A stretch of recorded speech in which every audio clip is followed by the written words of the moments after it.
Chapter 40.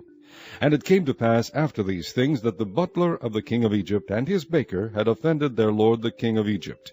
And Pharaoh was wroth against two of his officers, against the chief of the butlers, and against the chief of the bakers. And he put them in ward in the house of the captain of the guard, into the prison, the place where Joseph was bound. And the captain of the guard charged Joseph with them, and he served them, and they continued a season in ward.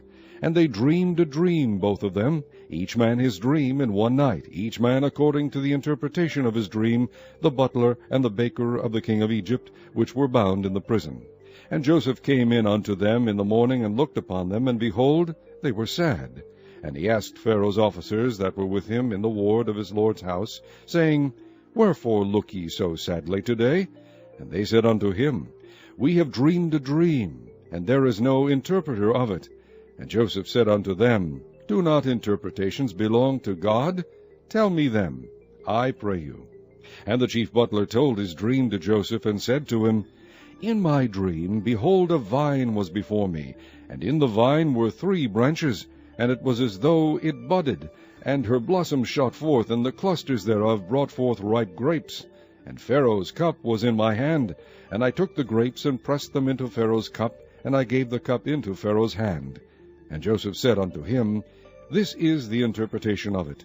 The 3 branches are 3 days.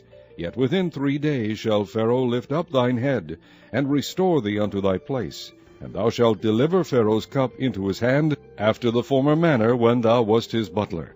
But think on me, when it shall be well with thee, and shew kindness, I pray thee, unto me, and make mention of me unto Pharaoh, and bring me out of this house. For indeed I was stolen away out of the land of the Hebrews, and here also have I done nothing that they should put me into the dungeon.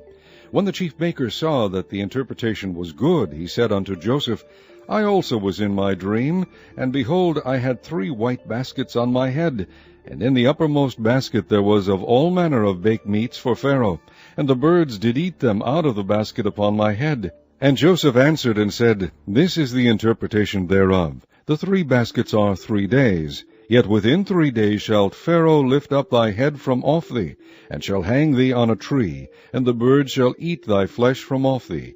And it came to pass the 3rd day, which was Pharaoh's birthday, that he made a feast unto all his servants, and he lifted up the head of the chief butler, and of the chief baker among his servants. And he restored the chief butler unto his butlership again, and he gave the cup into Pharaoh's hand. But he hanged the chief baker, as Joseph had interpreted to them. Yet did not the chief butler remember Joseph, but forgat him.